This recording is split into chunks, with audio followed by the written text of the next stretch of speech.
Bismillahirrahmanirrahim. Assalamualaikum warahmatullahi wabarakatuh. Waalaikumsalam.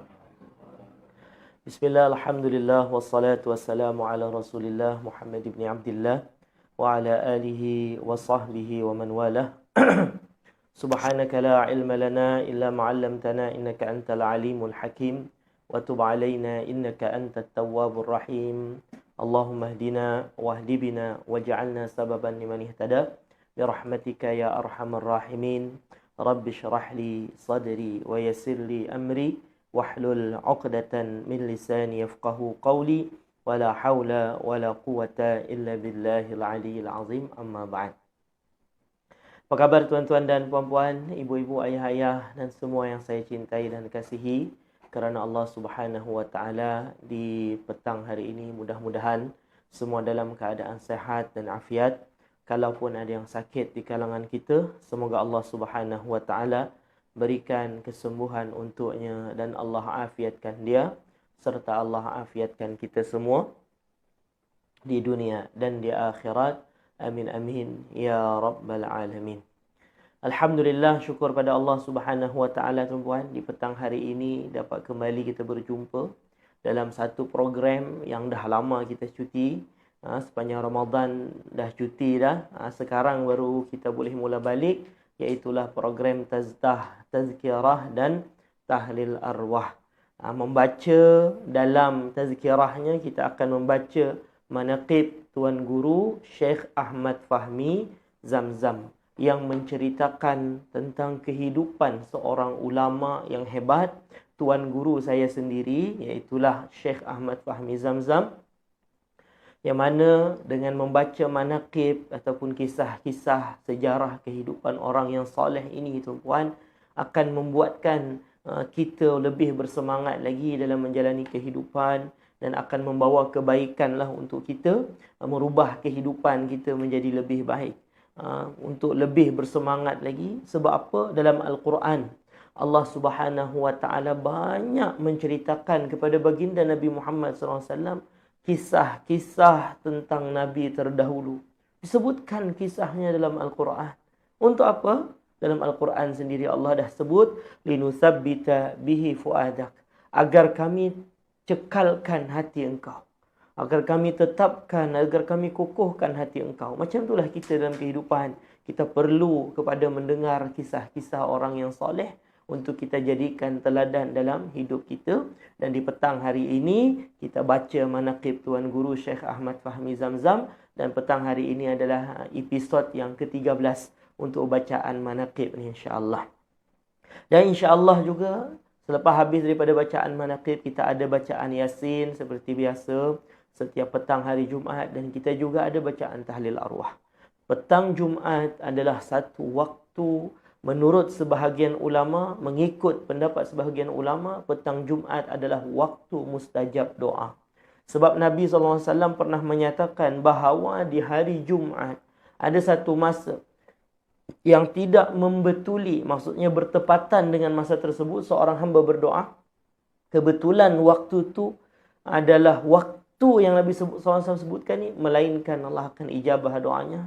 Maka ulama teliti dan cari tuan-puan, bilakah masa yang Nabi sebut ada di hari Jumaat ni? Maka ulama mendapati, bahkan majoriti ulama, kebanyakan ulama berpendapat, jumhur ulama mengatakan bahawa waktu yang Nabi SAW maksudkan itu ialah berada di petang hari Jumaat selepas asar, sebelum maghrib, macam kita sekarang ni buat program tuan. Sebab tu kalau boleh petang Jumaat ni kita kosongkan masa kita, kita lapangkan masa kita.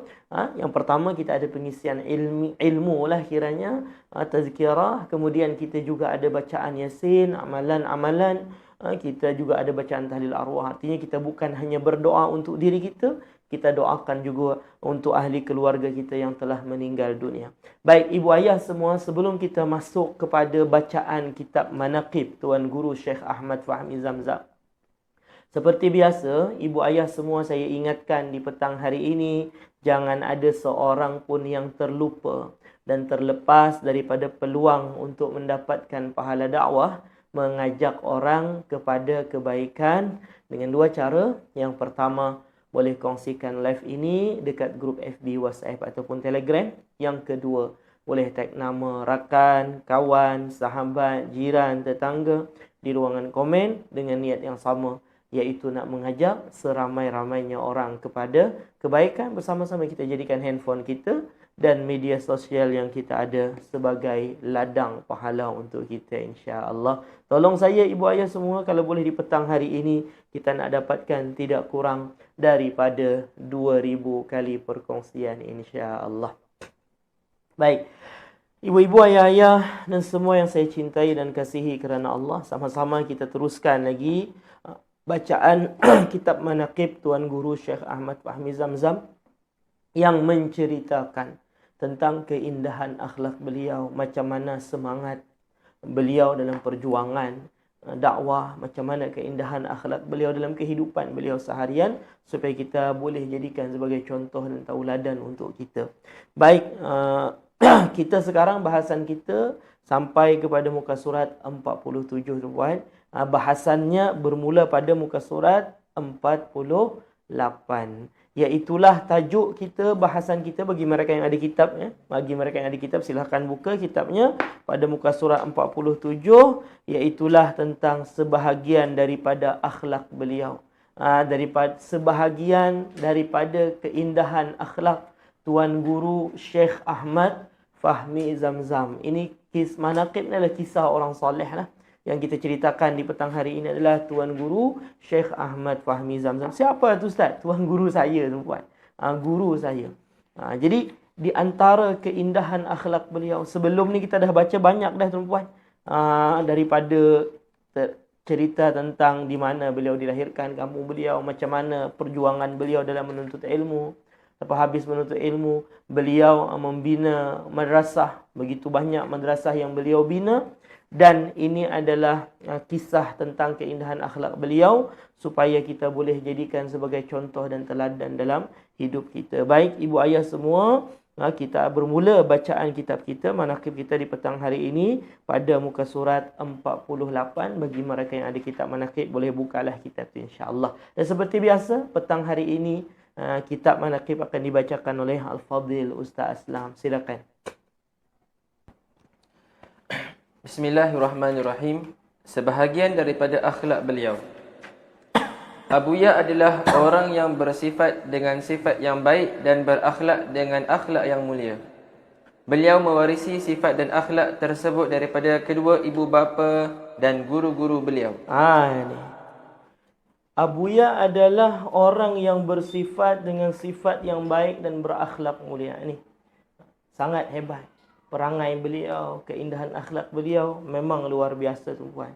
Dan akhlak ini diwarisi oleh beliau dan kita semua dan anak-anak kita.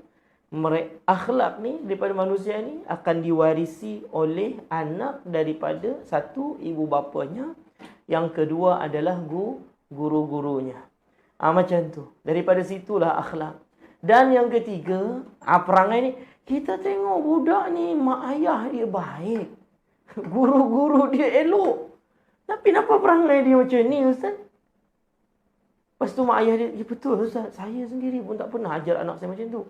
Lah, daripada mana diwarisi akhlak ni? Yang tak elok ni kadang. Yang elok-elok tu daripada mak ayah, daripada ibu bapa. Tapi yang tak elok ni kadang daripada mana tu puan? Daripada kawan. Kawan dia pun mempengaruhi juga akhlak seseorang ni.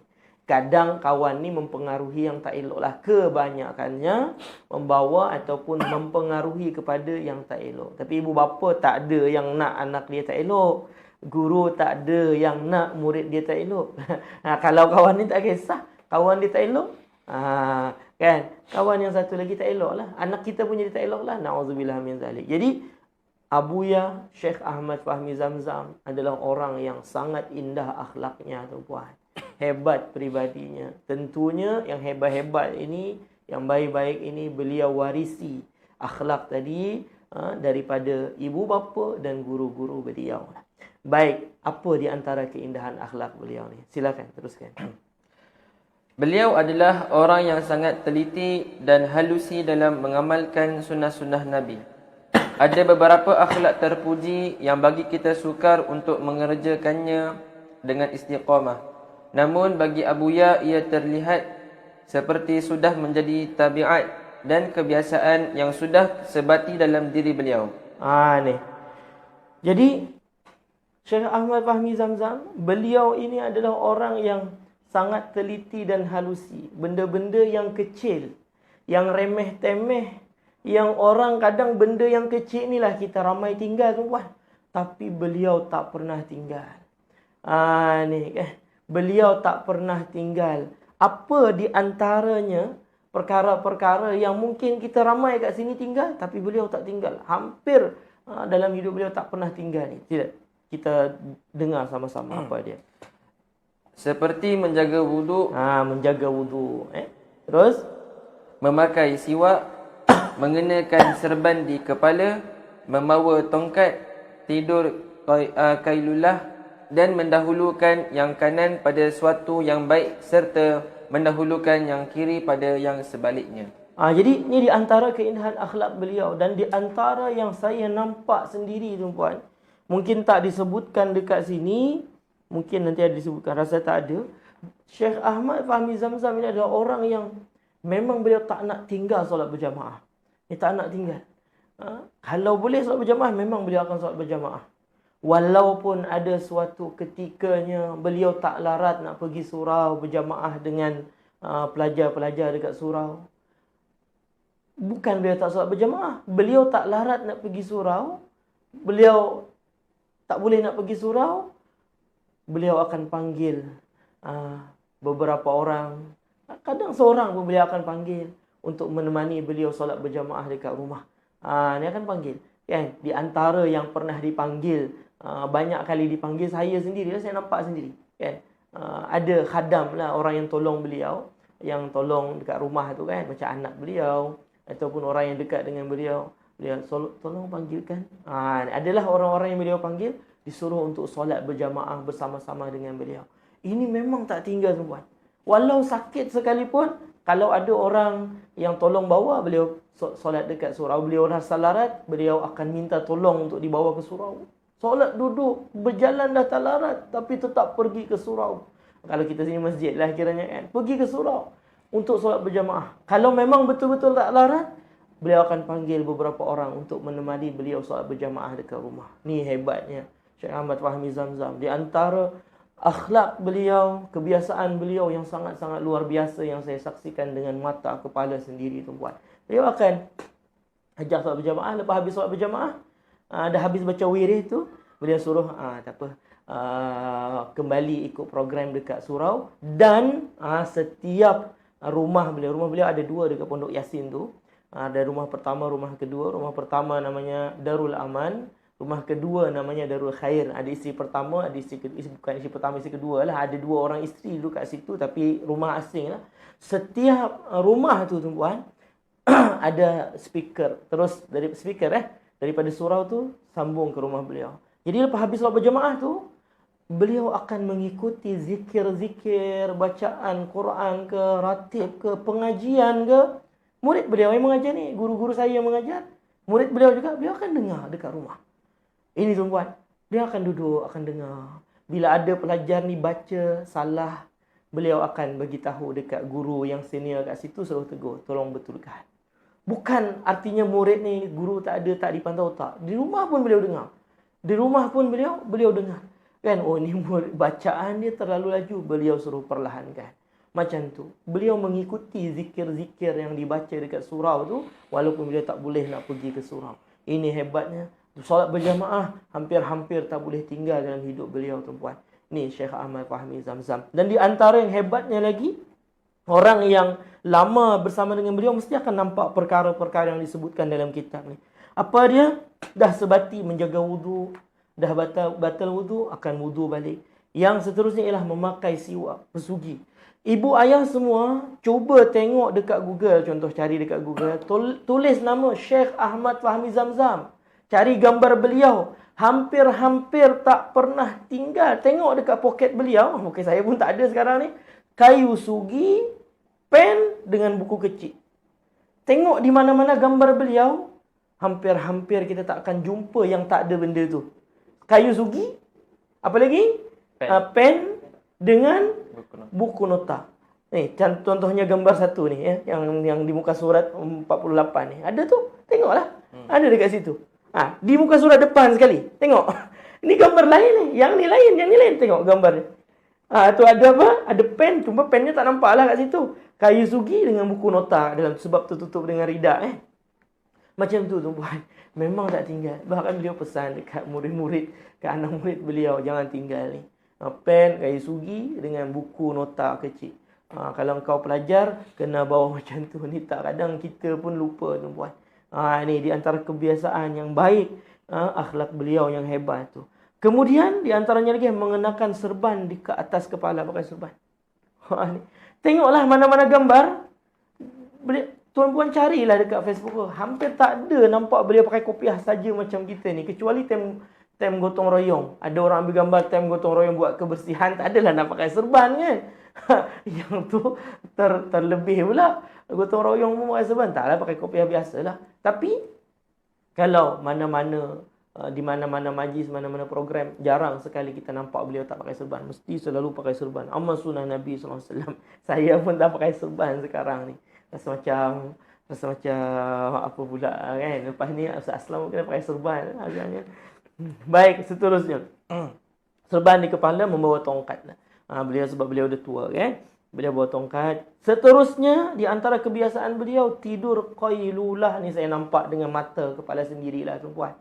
Bila di mana-mana pun musafir ataupun kita ada program bermalam di satu tempat ni, kan, sebelum zuhur mesti beliau akan tidur qailulah. Walaupun beliau tak balik dekat hotel, dalam program tu dekat masjid je, sebab lepas zuhur ada sambung lagi program, sebelum zuhur beliau akan tidur juga. Macam mana? Dekat tu lah dalam bilik mesyuarat, yang dekat masjid tu ada bilik mesyuarat. Beliau simple, tak ada nak minta. Tolong bawa tilam untuk saya, kata ke tak. Beliau hampar di beliau punya ridak, beliau baring. Amal sunnah Nabi. Walaupun tak tertidur, kata beliau, tak apa. Yang penting kita rehat time tu. Ni tuan-puan. Nak amal sunnah Nabi. Bukan semestinya tidur. Rehat sebelum zuhur ni. Memang di mana-mana tempat beliau akan amalkan ni. Jadi sebati dah akhlak beliau ni dengan benda-benda yang seumpama ini, yang baik-baik, sunnah-sunnah Nabi. Dan mendahulukan yang kanan pada sesuatu yang baik, serta mendahulukan yang kiri pada sebaliknya. Yang ni saya sendiri tuan pernah terkena. Masa saya budak-budak dululah, saya mengaji dekat Pondok Yasin, saya belajar dekat Pondok Yasin. Bila Syekh Fahmi datang masuk ke surau nak solat berjamaah ni, beliau kata, Syekh Fahmi kata, tu ada tai cicak. Saya pun ambil tisu dengan tangan kanan kan. Saya pun ingat nak buang lah tai cicak tu kan. Syekh Fahmi kata ada tai cicak, tolong buang. Saya pun ambil tisu dengan tangan kanan, saya terus nak ambil. Lepas tu Syekh Fahmi kata, apa benda salah ni kan, nak ambil tai cicak tu.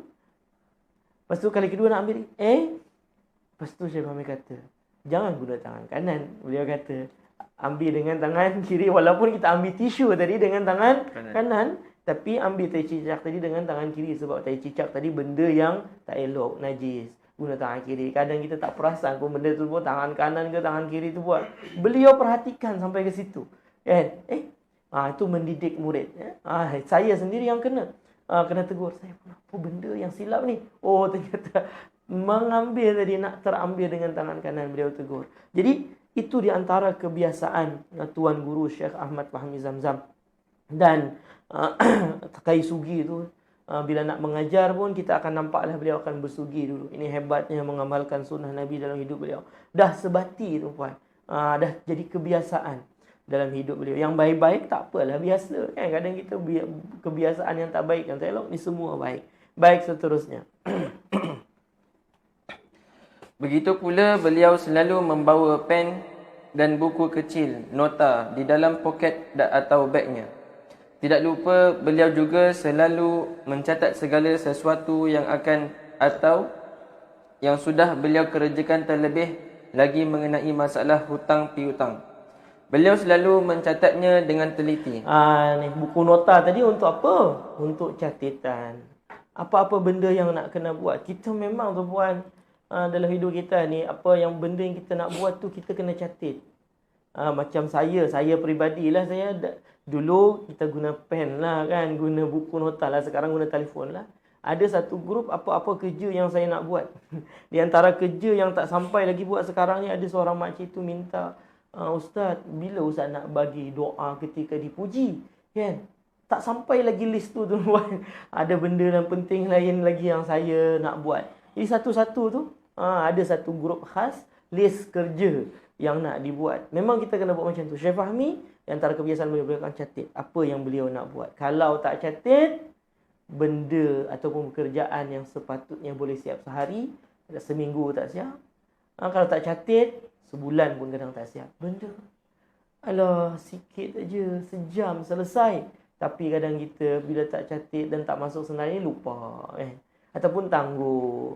Akhirnya kerja lain, esok ada kerja lain lagi. Besoknya kerja lain lagi. Tak habis-habis, tak siap-siap. Ni. Jadi, beliau catat satu-satu. Macam tu.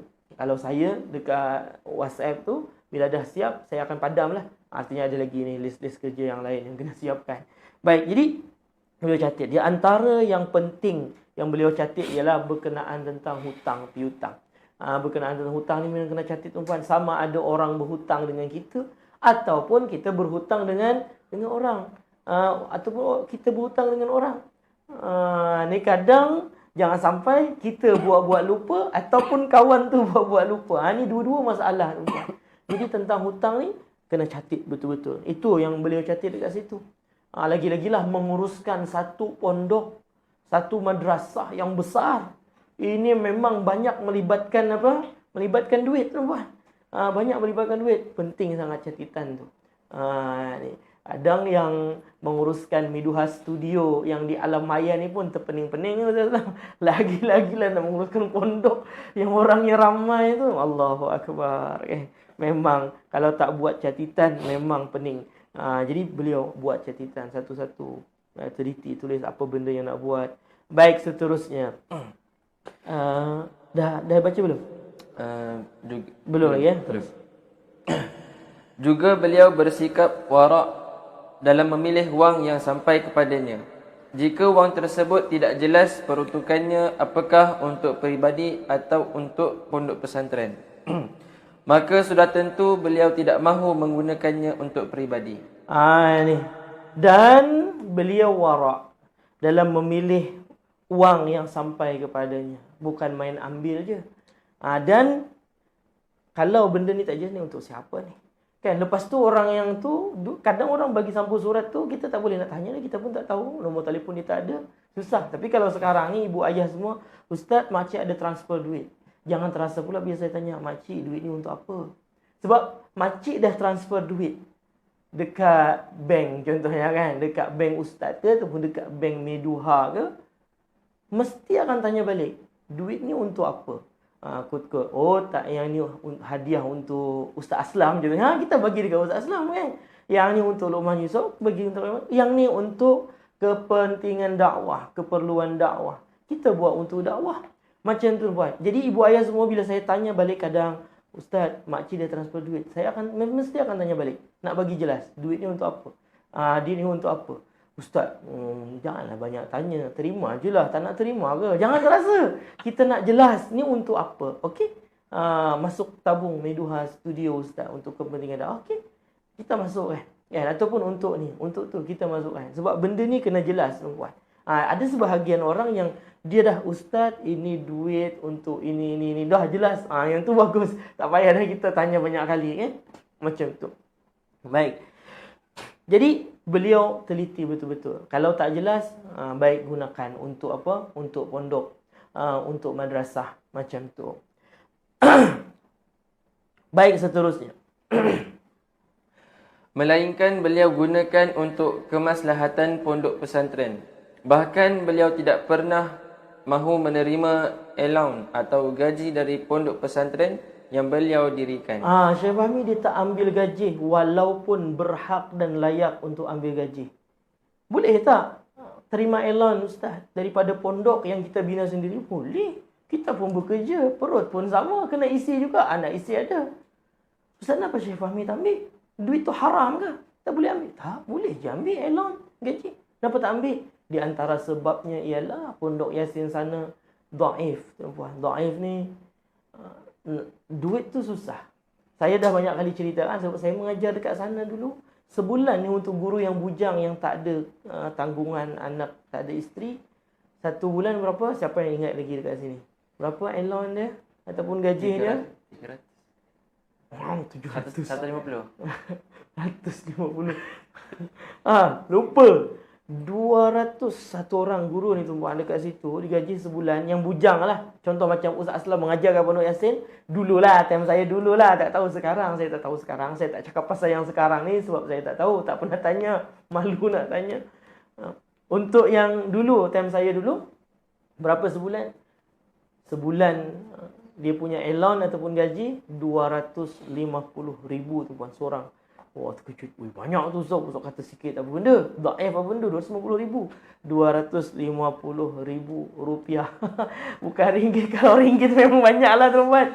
250,000 rupiah. Berapa ringgit Ustaz? 80 ringgit. Weh, cukup nak buat apa?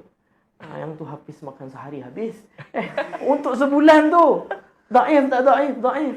Sampai hati kena ambil elon lagi. Orang guru kat situ boleh mengajar kat situ pun, bertahan kat situ pun dah luar biasa dah. Kan, jadi tak adalah nak ambil elon. Melainkanlah kalau macam kita macam satu pondok ataupun madrasah yang dah orang kata makmur lah. Duit pun dah stable semua. Yang tu boleh jadi ambil lah. Tapi Syekh Fahmi mungkin tak ambil. Tapi kalau kita yang tu ambil lah, jangan tak ambil pula kan. Nanti tak terguna pula duit tu, banyak je berlambak, tak ada apa guna kan. Kena ambil. Macam nanti kan tiba-tiba Syafiq, Ustaz saya tak nak ambil elon Ustaz, saya tak nak ambil elon. Tak jadilah nak beli motor kan. Tak ada, kena ambil juga. Kena ambil juga atas apa kerja-kerja dakwah yang dibuat. Elon boleh ambil, tak ada masalah. Cuma Syekh Fahmi tak ambil tadi di antara sebabnya macam itulah. Di antara sebabnya macam itulah. Kan? Baik. Berbeza antara kehidupan dekat Malaysia dengan kehidupan dekat sana tu buat. Dan satu lagi, kalau tak ambil macam mana Ustaz? Nak makan macam mana? Syekh Fahmi, beliau ada perniagaan. Beliau ada jual kitab, jual buku. Saya mengikut macam beliau lah. Kita buat perniagaan juga. Kita buat perniagaan. Ada perniagaan. So tak mengharapkan daripada elon daripada madrasah ataupun pondok tu. Lepas tu, elon tu boleh ambil ke tak? Boleh, tak ada masalah. Boleh ambil gaji daripada madrasah, boleh ambil tak? Boleh, tak ada masalah. Tapi sebahagian orang ada yang tak nak ambil. Bukan sebab benda tu haram, bukan sebab benda tu tak boleh. Tetapi sebab kadang memikirkan lebih penting lagi untuk kepentingan. Dan kadang, tuan-puan, daripada poket sendiri lagi keluar untuk gaji guru ni. Macam tu. Kan? Duit peribadi beliau digunakan untuk menggaji guru-guru dekat situ. Bukan pondok yang bukan ambil elon daripada pondok. Beliau keluarkan duit peribadi beliau untuk menggaji atau memberikan elon kepada guru kat situ. Ya macam itulah sifat bos kan. Dalam sebuah syarikat pun macam tu. Kan ada syarikat dia banyak duit, banyak dia perniagaan dia laku, dia banyak duit. Ada ketikanya down. Buat barang, buat produk orang tak ada nak beli. Kadang orang nak beli pun orang lain pun tak ada duit, down. Macam mana? Staff yang ni kena bayar gaji, yang tu kena bayar gaji. Simpanan syarikat pun dah habis, kenalah keluar duit sendiri. Bos tak ada gaji, tak apa. Yang penting staff tetap bayar gaji macam biasa. Macam itulah juga seorang yang memimpin di sebuah madrasah. Dia kena berkorban macam tu. Jadi fikir benda tu, baik tak payah ambil lah. Macam tu. Baik. Seterusnya, last. Selain akhlak yang telah disebutkan itu, di sini akan disebutkan akhlak-akhlak yang nampak pada peribadi beliau. Okey, nanti akan ada disebutkan satu-satu lagi yang lain-lain lagi lah tuan-puan. Baik, sampai situ dulu untuk bacaan manaqib. Kita sama-sama kita baca doa penutup tu. Buka ekor sikit ya. Rabbi fanfa'na bi barakatihim wahdina al-husna bi hurmatihim wa amitna fi طريقتهم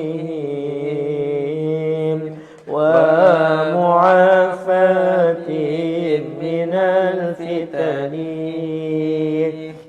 رب فانفعنا ببركتهم واهدنا الحسنى بحرمتهم وأمتنا في طريقتهم ومعافاة من الفتن رب فانفعنا ببركتهم واهدنا الحسنى بحرمتهم وأمتنا في طريقتهم ومعافاة من الفتن. Alhamdulillah Rabbil Alamin. Baik ibu ayah semua, setakat dulu untuk bacaan manaqib Tuan Guru Syekh Ahmad Fahmi Zamzam, dan kita